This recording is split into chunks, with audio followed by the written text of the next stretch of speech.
Ladies and gentlemen, welcome to It's Rainmaking Time. This is Kim Greenhouse. I've just returned from Spain. I was there for 2 weeks and had a lovely time, learned a ton, and I may be in Europe, relocated very soon. It is a great pleasure to welcome a very courageous man, Tom Mueller, who has written a book called Extra Virginity, the Sublime and Scandalous World of Olive Oil. This is a New York Times bestseller where he beautifully, masterfully shares the stories, the history about the olive oil trade, both the romantic side of it, the historical side of it, the food side of it, and the dark underbelly of the olive oil trade, the international olive oil trade. Now, it has been said that olive oil has a 4,000-year history of being a driving force in the Mediterranean world, in the area of machines, people, and imagination. It is said to have entered the Golden Age in Greece. People talk about olive oil being used to ritualize anointing, kind of a celebration of the male body that makes men's bodies glisten when they're nude. It's said to sometimes have even caused homosexuality, this olive oil. Can you imagine that? I don't know what's happening in Los Angeles and New York, but people must be bathing in olive oil all over the place. Tom's work has demonstrated through his thorough research, Columbo-like research, that in fact, olive oil and extra virgin olive oil may not be pure olive oil. In fact, a lot of it is laced with stuff you wouldn't believe. I'm sorry to burst your bubble, you olive oil lovers, but one of the great things Tom has done is he has made us aware so that we actually can have the opportunity of enjoying this beneficial, healthy oil. Ladies and gentlemen, welcome Tom Mueller to It's Rainmaking Time. Good morning. Good morning, Kim. Thank you very much. Well, thank you. I really loved your book, and anybody who's interested in history and a beautiful piece of writing, pick up Extra Virginity, the Sublime and Scandalous World of Olive Oil. I really enjoyed it and learned a lot. Let's talk a little bit about how you got into this. There was something that happened to you before the book. What was it? Yeah, I'd been living in Italy for some time before I bumped into this topic, and I hadn't really been a foodie or hadn't really thought a whole lot about food. Obviously, living in Italy, you run into some pretty good food, but I hadn't thought about it analytically, let alone investigatively. And I had just written a story for The New Yorker on computer chess programming, nothing related to this, and was speaking with my editor about what the next assignment might be, and the topic of olive oil came up. And I had heard a vague report of a port down in southern Italy where the olive farmers, had blockaded the port to protest the importation of various vegetable oils. There was a protest at the port. Talk about that. Okay, good. And I had heard a report of protests by olive producers down in southern Italy who had blockaded the port to protest the importation of huge tanker loads of vegetable oils that were miraculously and criminally becoming olive oil. At least that's what they said. And this report really caught my attention. I thought, that's kind of interesting, intriguing tale. And eventually agreed with my editor that would be my next assignment, and started in on olive oil, thinking naively that it would be a pretty quick, fairly tasty, fun assignment. Years later, I'm still learning about olive oil, not only its historical and its cultural and its religious valences, but also its criminal side. And it's really, for me, become a kind of a tip of the iceberg for food quality in general, because all of the questions that I've learned to ask about olive oil, we ought to be asking about a lot of other foods as well. Talk a little bit about the DeCarlos, their background. I mean, people will read the whole book, but just give a flavor for the work of the DeCarlos and the contribution they've made to the industry. Yeah, this family down in southern Italy, down in Puglia, which is sort of the olive basket of Italy, that produces the region that produces more than 40% of Italy's olives. They really got my attention and put a human face on who loses when there is dirty games being played in a food industry, and in particular in olive oil. They're a family that's been growing olives and making oil for something like 350 years. They're incredibly hospitable people, incredibly passionate people. One of the things I learned is that no one is in olive oil for the money, because it's almost impossible to make money, honestly, in olive oil. They're in it because they simply can't help themselves. They have to make olive oil. And the De Carlo family is one of those families that's just so passionate about making great oil. And they continue to up their game every year. They're emotionally attached to their trees, but they're also good business people. This is a really, really good, a classic case of the small Italian business and the food fanatic, let's say, in terms of quality. Well, I spent several days with them and really got their story on what was going on. I mean, what really got my attention was La Signora De Carlo, the mother, the matriarch of the family, holding up a bottle of her oil, which we had just been eating at lunch, and saying, this costs us a lot of work to do. This costs us an enormous amount of work to do. There's something like €6 a liter just in labor here.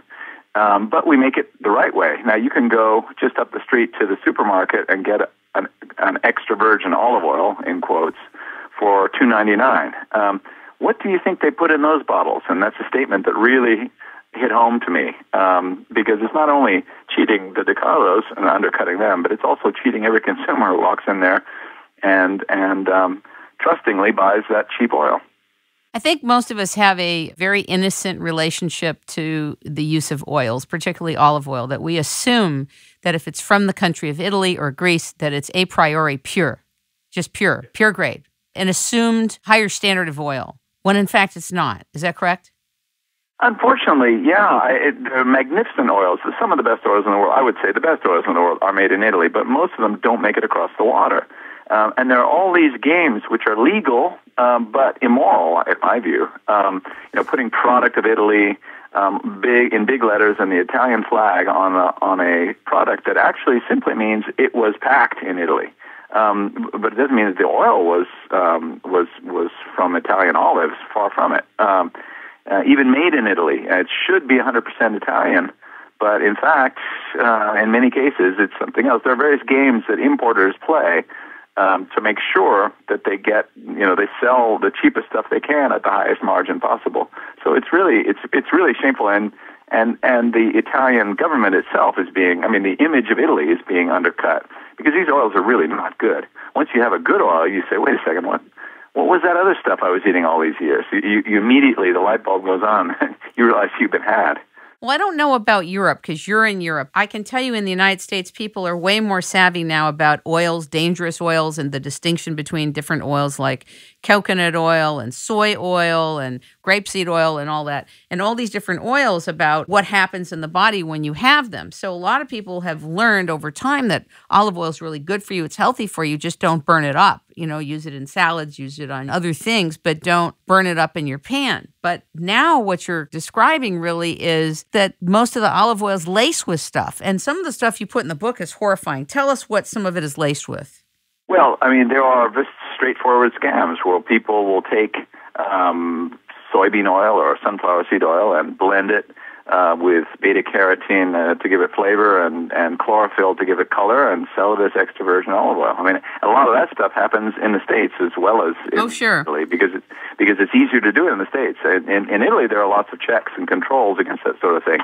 Still happens some, but there are at least checks and controls. In America, it's the Wild West because the FDA has not, for some time, and as far as I know, will not look into olive oil. They have other priorities and an enormous list of things that are considered dangerous to human health that come before olive oil. So they pretty much told me, until we get more funding, and I can sort of sympathize with them, we're not going to be able to touch this. So the consumer is kind of left out in the cold, as is the producer. The producers in California who are doing a good job. A few producers in Georgia and various other parts of America, they're on their own pretty much when it comes to competing against a false product that claims to be the same as theirs.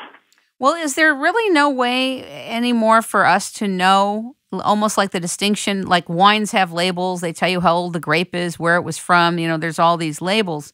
Can't that be done with some of the olive oils that are out there that are really legitimate and good and pure?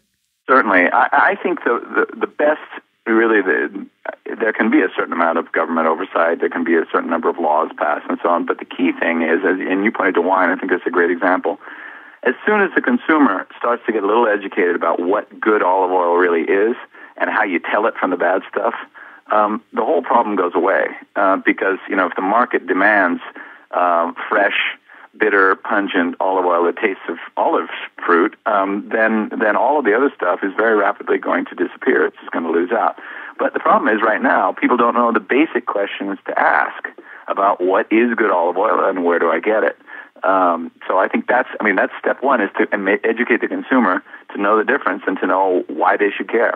What is the role of the International Olive Oil Council with respect to your findings? What has been your experience of whether they're helping or not? Initially, in the 90s or the 80s, 90s, they were a critical organization setting new guidelines. And in fact, they're finding the sort of the most important way to determine whether an olive oil was extra virgin or not, which is not surprisingly chemical. It's actually fairly easy to dodge the chemical analysis. But sensory, in other words, taste test. The International Olive Oil Council invented and codified elaborately this the formal panel test for olive oils, and it works very, very well. When you have a trained panel, there's never a question about whether their findings are correct. There will be people who will question that. I mean, there are lots of importers who say, the taste test is so subjective and so on. They're just covering their bad products, because a panel test done according to the International Olive Council rules always works in finding defects.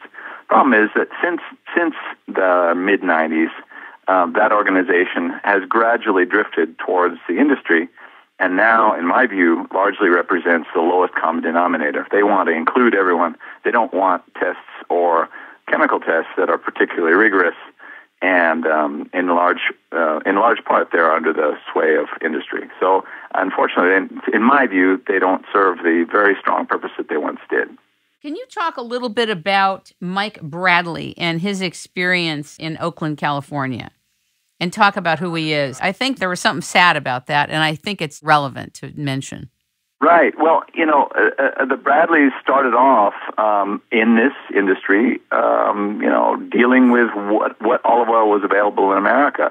And at first, they dealt with stuff that, we're talking 20 years ago, 25 years ago. They dealt with stuff that they weren't sure about, and they weren't smart yet on olive oil.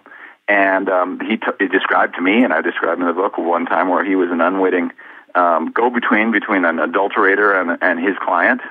They found out later that he had actually sold one of this guy's products down in Los Angeles to one of his clients, and it turned out that some of the barrels in the shipment were adulterated. So he's grown up on the mean streets. The whole family, however, has caught the olive oil bug, the fascination with great olive oil. They now travel the world 6 months of the year. They're in the mills in the northern hemisphere and the southern hemisphere. Obviously, the harvest happens 6 months apart in north and south hemispheres. They are incredible importers of great oil, and it's pretty exciting to see that evolution and to taste some of the products that they get in. I think the event that you're referring to is the importation from one of his clients, I believe it was in Spain, of a large shipment of oil that when it arrived, his quality control person smelled naphthalene, so mothballs. Is this the story that you're talking about? Yeah, I think so. Yeah. An enormous 11,000-liter bladder of olive oil, and this guy started to offload it into a tank, and it smelled of mothballs. And he said, wait a second, what's going on here? They eventually found that the container in which it had been shipped had been treated on the previous shipment. Evidently, there was something that was susceptible to moths, with a heavy dose of naphthalene, and that naphthalene had soaked into the container and then gone through the vapor barrier of this plastic shipping bladder and entered the olive oil. Now, olive oil is a great collector of smells and tastes, and it collected a lot of naphthalene. So then they called various officials around the state and around the nation saying, look, we've got a problem here. We've got a product that should not be sold. It's vastly above the legal limit of naphthalene in a food product. What do we do? And everyone just sort of shrugged and said, it's your problem. We don't know what to do with it, but we're not going to deal with it. And in the end, he said, look, and I described this in my book too, he said, look, I'm going to release this to my client who may or may not sell it straight to consumers. It's your problem now. And at that point, people with sirens arrived. He was read his rights. All sorts of things happened. Only when he pushed and said, "Look, this needs to be fixed. I do not feel right about selling this, into the market without some protection for consumers." The product was eventually taken and destroyed at great cost. At great cost to who? Tom, at great cost? Great cost to the state, I presume. I mean, the people who actually eventually had to take it on board and destroy it. Great cost to Mike Bradley because he didn't get any money for a large supply of olive oil. But for every person like Mike Bradley who does the right thing, you can bet there are a dozen or 100 who just say, that'll wear off. I'm sure it was a mistake. Blend it with something else and sell it. The notion that the free market will ensure our best interests as consumers, and that the FDA cannot be given a vastly greater supply of resources in order to do its job, I think that's really dangerous. I think you're right. I think it's also interesting that any type of oil or food substance or liquid substance would be put in a plastic container in general, knowing what we know about plastic, off-gassing, the whole bit, particularly the permeability of olive oil, right? It just takes it right in and breathes it right in. So exactly. What ended up happening to him?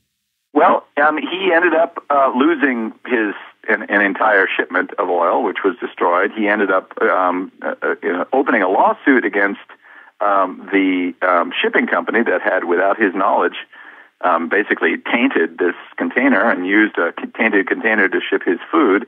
But as far as I know, nothing has moved there. It's sort of hitting a sandbag. So I don't know the ultimate result of all this, but the news is that consumers are safe, but the people who try to do the honest thing are quite often exposing themselves to a huge loss, if not more. So is it correct to say, is there no such thing as virgin olive oil? Really, is it a title that doesn't make a difference? Yes.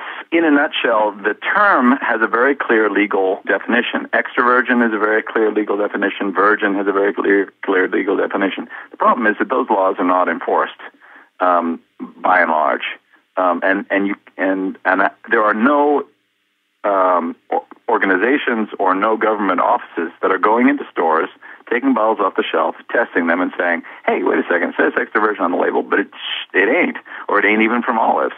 And I find this pretty outrageous. Now, admittedly, a lot of people say, well, it's a really first world problem. There are bigger problems and so on. Yes and no. On the other hand, if you happen to have, a soybean allergy or a peanut allergy, and there's some peanut oil or some soybean oil in there, that could be a problem. If that olive oil is being sold not in stores, but to hospitals, schools, as part of the cafeteria, or what's going to happen to people who are already compromised in their health, who happen to have a peanut or a soybean allergy. I mean, there are lots of scenarios in which we need, it seems to me, to be able to guarantee that what the label says in our food actually represents the truth. You had described the experience of silence at the port authorities and silence with the customs officials with respect to stepping up and taking accountability and doing something about it, where everybody was kind of turning a blind eye. They could have done something and they could do something, but it's not happening. Am I correct? Yeah, and that's ports around the world, unfortunately. Right. It's a classic case where enormous amounts of money flows, very, very wealthy importers and exporters, port officials who are probably usually overworked and often underpaid. It's a nightmare scenario for ensuring that laws are properly enforced. Do you agree that olive oil enhances the body's electric charge and somehow encourages a male same-sex desire? That was an interesting. That was so funny. Theory. I think it was more visual actually than chemical. And I haven't put it to the test myself, but my understanding is that the argument is that in 5th century BC Greece, in Sparta in particular, men started oiling up for sports, and at the same time there was a new artistic movement of full-sized bronze gods and goddesses, but particularly gods, in the nude. And these bronzed athletes oiled up for sporting events and in the nude, because Greek sports at that time were done in the nude. And the bronze gods standing around in the gymnasia and the baths and so on began to look a lot alike. And there's this celebration of the human form. There's this accentuation of the human form because it's all shiny and glistening. You got to see it a little better. The sense is, I think, that that could have gone along with what was also known to be a growing, well, let's say, culture of war and homosexuality in Sparta at that time. So I think it was sort of one of the active ingredients in this whole cultural development, but it didn't actually have a chemical reaction, as far as I know. But who knows? Olive oil is magic stuff. That's true. Just think, people that are using olive oil in their salads, they could end up gay. I don't know. Or straight, who knows? Exactly. I want to talk about page 27, where you write, olive oil was the greatest renewable energy source in antiquity, which burned as hot as benzene and had twice the caloric content of carbon. It said at Pyrgos, we find it playing a central role in a number of industries, including 3, perfumes, textiles, and metallurgy, which were the central pillars of the Cypriot economy and the main goods for long-distance trade via shipping routes and caravans. So basically, in earlier times, olive oil was beyond anything that we just ate and was part of a foodstuff. Absolutely. I mean, olive oil in the classical world was every bit as important as petroleum is today. And in fact, the word petroleum comes from two Greek words, petra and oleum, which are olive oil from a stone. So, olive oil was a critical fuel, not only for lamps, but also for furnaces and heating the baths, heating the gymnasia. It was the active ingredient of holy oils in the great religions around the Mediterranean. People would anoint with oils as part of religious ceremonies. That, of course, seeped into Christianity, Judaism, and Islam, where olive oils and olive trees appear constantly in the sacred texts. Obviously, it was an important food, too, and the Romans had dozens of different types of olive oil, and they in their Roman way, classified it according to the best kind, the worst kind, the kind for slaves. So it really was an absolutely essential kind of active ingredient and trade object for uniting classical culture. One of the most graphic illustrations of this is what is called Monte Testaccio, or Mount Potsherd, just outside of Rome, and it's in the center of Rome, and it's this huge hill about a mile around and 300 feet high, that consists of 75 to 80 million amphora, or terracotta pots, that have been used to import olive oil usually from Spain and North Africa, into Rome to feed the Roman populace and to drive their engines and to supply their holy oils and everything else. It was a critical thing and an international trade with the Romans. We're going to take a quick break, and we'll be right back. We are living in one of the most exciting and dangerous times in history. Many of us are being challenged to turn away from parasitic systems of enslavement and misery and move into different life-giving activities, commercial opportunities, and communities. Transition is upon us right now. The seizure of the world's natural resources, the poisoning of our food, water, and air, and the total electronic surveillance of our lives is forcing many of us to develop new rules of engagement for being in the world. Doing business today is way more complex and nuanced. The electronic age is a mixed bag. If you want to live in a more humane world, don't confuse electronic communication with real relationships, or knowing who your neighbors are, or how they're doing, or the importance of sitting down with your family and having meals together. This is real life. Practically everything we've been indoctrinated to believe about life and work is out of touch with what's available to us today. New discoveries about non-locality and consciousness are not only mind-boggling, they are game changers that require us to embrace paradox and ambiguity. Beings and agencies that insist on using deceptive practices, protocols, and instruments for market and industrial domination will eventually realize they are at the tail of a riveting new industrial complex of markets, projects, and products that they never perceived. This new complex is emerging. Receptivity is a human imperative. Imagination is an agency of transport. The current behind the currency matters. and our children and future generations are counting on us to prepare the way for them. I'm Kim Greenhouse. I'm the Chief Executive Officer of the Rainmaking Company, a manifestation agency, a leadership agency, and a development agency. Feel free to call for our rainmaking services, both on an advisory and development level, 626-398-8652. And back to the show. Are olive trees unique to Italy and Greece mostly, and then Spain, or what? You've just named the three biggest producers of oil. Spain by far, Italy second, and Greece a distant third. But in terms of where olive trees grow, they grow throughout the Mediterranean, north and south, and clear on out into eastern Turkey. And since, for the last 500 years, they've been exported to the colonies, so they grow throughout South America. They're in Australia and New Zealand. Some very, very good oil is made there. They're in Japan. Obviously, they're in California.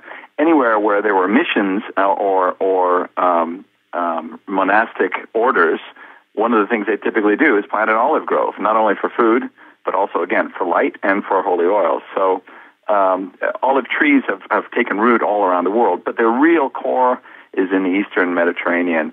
And probably, most scholars think that they probably were first cultivated in the area of around Israel and ancient Phoenicia. Yes. Have you had Israeli olive oil? I have. I've had Israeli oil from both sides of the fence, as it were. Yes. And it's a very tough place to make olive oil because it's extremely hot, as you know. And but there are some excellent oils. And again, it's a central part not only of the table ritual, but also of the year. The harvest is a big social event where people come, families reunite around the trees, and so on. And frankly, olive trees are being used in Israel and the West Bank as a symbol of control of the land too. There are areas where olive groves have sprouted up quite recently, to try to demonstrate the control of a certain patch of territory by one group or another. And destruction of olive trees, likewise, is a way of demonstrating that those people don't have claim to the land. So olive trees and oil have a very strong political as well as social and food meaning. Interesting. Talk a little bit about your experience of olive oil in Spain and about the trade in Spain and your experience. How is Spain doing with this? Spain is really an unbelievable thing to see, particularly southern Spain, Andalusia. It is, by a factor of 3, the biggest producer of olive oil in the world. And southern Spain, Andalusia in particular, it has to be seen to be believed. It is a sea, an ocean of olive trees.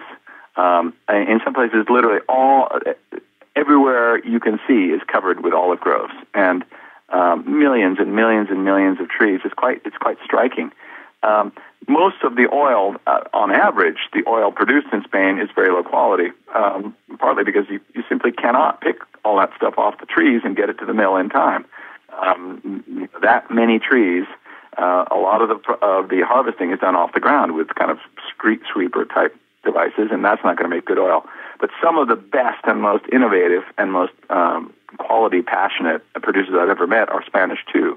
So it's really a country of extremes in terms of olive oil production. In southern Spain, they're having a huge water shortage problem. As you're describing the millions of trees there, I'm sure they need more water for those trees too, if they're in a drought. So that's just something to note. It is a problem, and irrigation is an important part of making sure that every crop is a good big crop. The good news about olive trees, though, is that they're a semi-desert or even desert tree, and it's a wonder to see. They may not give you the biggest crop every year, but they can survive in conditions that would just kill off most trees. It's a wonder to see a tree right at the edge of the desert producing, flowering and producing fruit almost by magic. I think it probably may have had something to do, that and the longevity of the tree, with the way in which it's worked its way into our myths and our religions as a symbol of strength and almost a magical tree.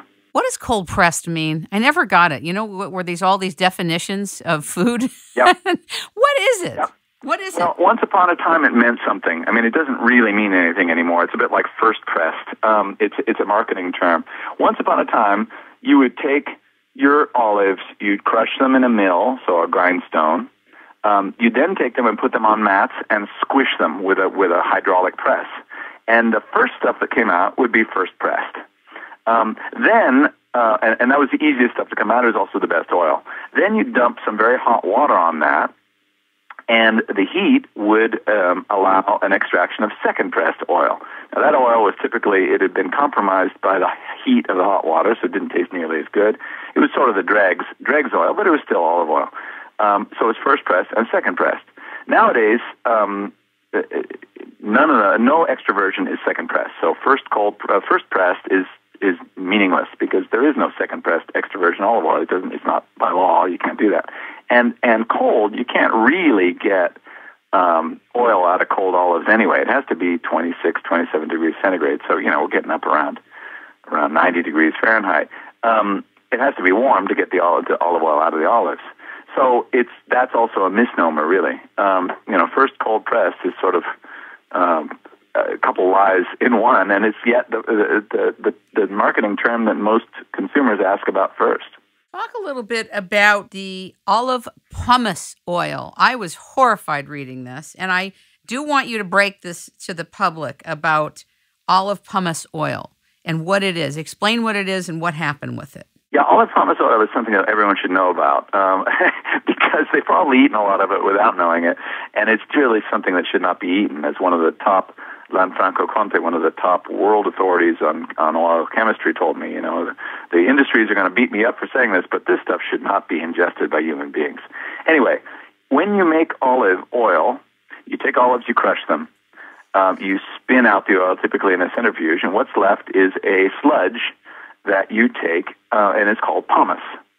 And you sell that to a pomace refinery, which buys this junk up and takes it to their usually very smelly facility, cooks it to dry it in these big ovens, these big furnaces, which are typically caked with decades of carbon residue and so on. Not good places to get food. Anyway.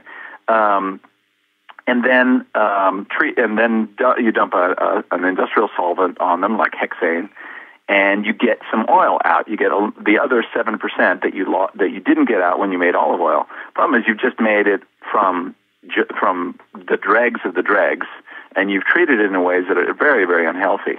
And then you've dumped an industrial solvent on it. It's refined after that, but it's a very low-grade product, and it has some pretty big health questions. The polycyclic aromatic hydrocarbons, which are carcinogenic, have been found in olive pomace oil. And yet this stuff is quite often sold in stores either as part of an oil, another oil, a blend of oils, or they write olive in big letters and oil in big letters, and the pomace sort of down in small letters at the bottom. So people think they're actually buying olive oil.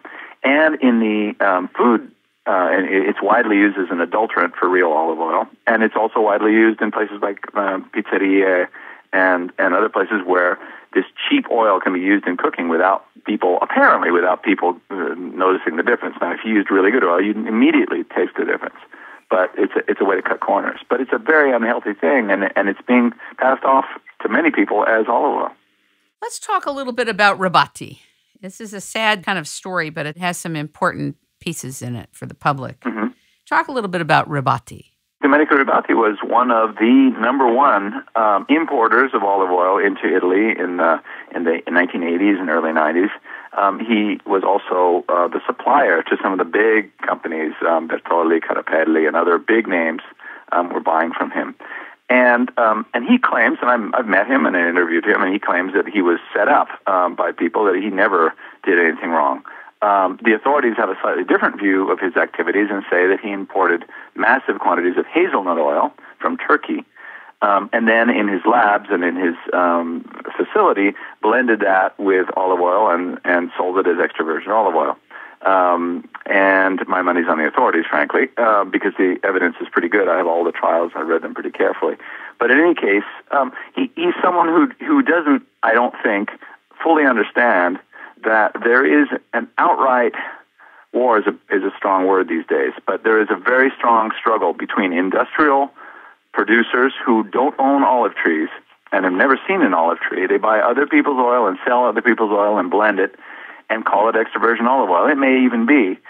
And on the other hand, people who own olive trees, take care of olive trees, in what you might call estate olive oil producers. There's a war going on because whereas in wine, the estates are recognized. You have Chateau Latour, you have Sassicaia, you have widely internationally recognized names for very specific types of wine, very specific grapes, and very specific geographies. In olive oil, none of that exists. All you have is the word extra virgin, and that no longer means anything.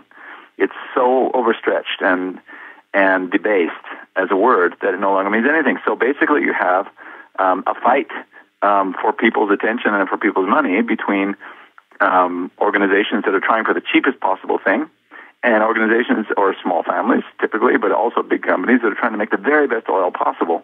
And they have the same label. And unless a consumer has done what I've done, how are they supposed to know? Well, talk a little bit about what happened to him, though. Didn't he go to prison? He did. Eventually, he was arrested for having adulterated extra virgin olive oil and sold it to companies that then resold it to consumers. And he spent some time in prison. Again, he's unrepentant, and a lot of people say, well, that's this is part of the game here. I also had lunch with one of his business associates, who has never gone to jail, who has never actually been convicted of anything, who prosecutors say has done even more in terms of importing and exporting dubious product. But the fact is that in Italy there are laws, and occasionally the perpetrators go to jail. In America, laws almost don't exist, and the few that do exist are never enforced. So, whereas in Italy, some justice is done, in America, it is truly the Wild West. Where are you from? You're from the U.S.? Yeah, I was born in New York, and we moved around quite a bit. I lived in California for a while, and Texas for a while, and upstate New York for a while. Wow. What brought you to the Ligurian countryside? Yeah, well, my wife, basically, who is Italian. There you go. My first trip to Italy was 1984, while I was in college, and I immediately caught the bug. It was something that it really resonated with me, and so ever since then, I've been looking for excuses to go back, and now I've been living here for a really long time now. Where did you meet your wife? In London, actually. Really? We're working in London together in a completely unrelated field, investment banking of all things. Really? Yeah. Were you writing an article about investment banking? No, I was working in mergers and acquisitions at Oh, you're Goldman kidding. Sachs, and so oh, my God. Woo! In the early 90s, before you had to hang your head when you mentioned that I know, you can't use the GM, the Goldman Sachs. Yeah, the scarlet letter. Oh, my God. Well, mergers and acquisitions is not dirty like the rest of their business. I don't believe it's as dirty as the rest of their business. So you're not as dirty, no. Right. You really do have to have a product to buy and sell. Yes. But it's still pretty. Unfortunately, I think the whole thing is. It was back then. There was still a considerable talk and some lip service, but some genuine talk about value for your client. What's right for the client, and the client will come back to you if you treat them right. Now it's. Take it and take the money and run. That whole notion of the client is the Muppet, right? That's goodness gracious. I've done about, 38 to 40 shows on finance. So that's why, right. A lot. I've covered everything in sight. High-frequency trading, derivatives, credit default swaps. Fascinating. All of the commodities. I'm writing a book now on whistleblower law, and one of the key new frontiers of whistleblower law is the financial services, and so there's some incredible stories popping now about insider looks at what really is going on in these big banks and the kinds of cynicism. I mean, the funny thing is that most of it's public knowledge. Yes. People just don't want to know. Right. And $1 billion plus a year in lobbying, it's amazing what they can get you. Amazing. What is next for you? You're going to have a book on whistleblowing and finance? Well, it's whistleblower law. First, okay. the False Claims Act, and then various other whistleblower provisions that not only protect whistleblowers from when they come forward to report fraud, but also give them an incentive, and in some cases pay them a substantial fee for if they are successful in proving fraud. So that's the next nonfiction project. I'm working on various articles, and I'm glad. I'm very, very glad. I've got a novel that I'm finishing up here. I've been finishing it up for a scary number of years, but it really is by the end of the year it will be done. And so that's going to be a good feeling. That's great. I think that what's going on in the United States with respect to whistleblowers and their rights and the whole pressure to divulge sources and the erosion of the journalistic activity here is frightening. I don't know what you feel and think about it, but it's frightening. Scary. Yeah. It's one of the battlegrounds right now. One of the key battlegrounds. I think that the whole reason why whistleblowers are such big news is because there are very few ways nowadays for the word to get out, for truth to get out either from a monolithic corporate structure or from a monolithic governmental structure that quite often leans heavily on the corporate structure. And the only way to do it is for someone on the inside to say, wait a second, this feels like breaking the law here, And these laws actually incentivize that, protect them, but also say, hey, if you can prove, there are a handful of people who proved that GlaxoSmithKline was doing horrible, breaking the law in all kinds of horrible ways in off-label marketing and various other things. And the settlement was $3 billion, and they got a substantial slice of $3 billion. So, if it pays off big. Well, I'll be very much looking forward to reading that new book and your novel. How is your Extra Virginity, the Sublime and Scandalous World of Olive Oil doing right now? You released it this year or last year? It came out last year. And yeah, it's going well, as far as I can tell. It's this sort of post-publishing world where you really don't know. We did very, very little in the way of publicity, or there was basically no book tour or anything like that. But it's going well. It's going well, and it's been translated into 7 languages, and so I'm amazed on my website how much traffic there is. Poor website. I flinch every time I think of it because I can't dedicate the time that I should to keeping that going. But it definitely has gotten people's attention, and I think one of the keys is that it also opens people's eyes to the fact that what is true, as I said at the beginning, what is true about olive oil is also true about a bunch of other foods, and we better wake up. Is your site truthinoliveoil.com? It is. Is it like a clearinghouse? Are you also putting great olive oils? I notice you have a section under great olive oils in North America, Italy, Spain, Greece, Portugal, Germany, France, Australia, and the UK coming soon. I think that's great because once the consumer knows, then they want to know, okay, well, where can they get good oil? And I think it's great you're going to maintain a list. The main aim of that site is to sort of get, A, get the word out about the bad stuff, but B, above all, say, okay, if here's a problem, well, here's the solution. And, it would be a full-time job to run that site, and I think it would probably be worthwhile, but I just can't afford to do it. I have a list of recommended oils, supermarket oils that I recommend, and a range of different shops, broken down in the States by state. It's by no means all-inclusive. I mean, I'm sure I've missed a lot of really good producers and a lot of really good shops that sell good oil, but it's a start anyway. That's great. What is your criteria? Do you mind sharing your criteria for evaluating their substance? Not at all. I also have how to buy good oils as sort of a cheat sheet for people who want to know what the key questions are, and that's there right next to it. But basically, it's oils that I like that are in fact real extra virgin. Typically, I know something about the producers. I know where they are. Not always, but sometimes I'll have a strong recommendation from one of the few people out there that I really know and trust. So it's not all firsthand, but it's mostly firsthand, which is why it's so small at this point. Sure. Well, I want to thank you for your enormous contribution to the public and for letting us know about olive oil, about what we should be looking for, about the history of it, the exotic nature of it, and some of the deep problems in the underbelly of the industry, the international industry, including the politics with it. And thank you also for the work that you're doing, that you're going to be bringing us in the next year and 2 years. And I look forward to talking with you again. Thank you very much, Kim. It's been a great talking with you, and I thank you for your work because you're really getting the word out about these things. So it's team effort. Indeed. We have been talking to, learning from, and listening to Tom Mueller, the author of Extra Virginity, the Sublime and Scandalous World of Olive Oil.